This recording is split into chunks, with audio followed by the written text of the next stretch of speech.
Aloha, it's Kiana, and here are today's top Hawaii headlines from the editors at the Honolulu Star-Advertiser. Also, mahalo to Longs Drugs Hawaii for sponsoring the show. Head on over to your neighborhood Longs Drugs for all your shopping needs. New developments today on last week's violent abduction in Mexico that ended with 2 Americans dead and 2 in the hospital. Last Friday, 4 friends from the Carolinas crossed into the city of Matamoros from Texas for a cosmetic surgery appointment. They were shot at in a midday attack and abducted. Now, a letter reportedly from the drug cartel blamed for the kidnapping condemned the violence and apologized to the residents of Matamoros. The Scorpions faction of the Gulf Cartel also apologized to a Mexican woman who died in the shootout and the Americans and their families. The gang said it willingly turned over the members responsible, who had supposedly failed to follow the cartel's rules. A state security official said the letter was found with 5 men who had been tied up inside one of the vehicles that authorities had been searching for. The Hawaii Department of Health has announced a security breach of its electronic death registry system. In January, a cybersecurity company notified the Health Department, Office of Enterprise Technology Services, and Office of Homeland Security that the account of an external medical certifier had been compromised and was up for sale on the dark web. A DOH investigation found that an authorized individual used the account's login credentials to access its death registry database of about 3,400 death records. The records contain the deceased social security number, address, sex, date of birth, date of death, place of death, cause of death, and descendants. Officials said it will be sending out letters to notify anyone who is affected by the breach. DOH encourages those impacted to be wary of unauthorized changes to unsettled matters like accounts, estates, life insurance claims, or Social Security survivor benefits.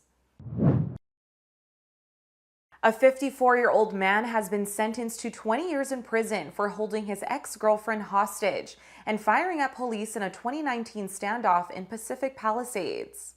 Circuit Judge Kevin Souza handed down the sentence for Wayman Kaua today in accordance with the plea agreement. Kaua pleaded guilty in November to first-degree attempted assault, 3 counts of firearms charges, and 2 counts of first-degree terroristic threatening. Kaua's jury trial began on October 28th and was moving forward when he suffered a stroke after the prosecution rested. The stroke caused a delay in the trial until Kaua pleaded guilty. The 2019 encounter was not Kaua's first hostage situation and standoff with police. In 1998, he held 2 women hostage at another Pearl City home for 22 hours. He served a 20-year sentence for 12 felonies related to that case. Popular cooler and drinkware maker Yeti has recalled 1.9 million products because their magnets can accidentally detach, posing a risk of injury or death. The Consumer Product Safety Commission said consumers should immediately stop using Yeti's Sidekick Dry Gear Case, M20 Soft Backpack Cooler, and M30 Soft Cooler version 1.0 and 2.0. The closures on the recalled products can fail, resulting in detached magnets. If these magnets are swallowed, they can attract to each other or to another metal object and get stuck in the digestive system. Yeti has received nearly 1,400 reports of the magnet line closures degrading or failing, including reports of missing or detached magnets. No magnet-related injuries have been reported. Stocks stumbled on Wall Street today, adding to the week's losses as markets remain anxious about more aggressive action by the Federal Reserve to fight inflation. Major indexes started the day higher and gradually lost ground until they fell sharply in late trading. The S&P 500 fell 1.8%, marking the second worst loss of the year so far. The Dow Jones Industrial Average fell 1.7%, and the Nasdaq fell 2.1%.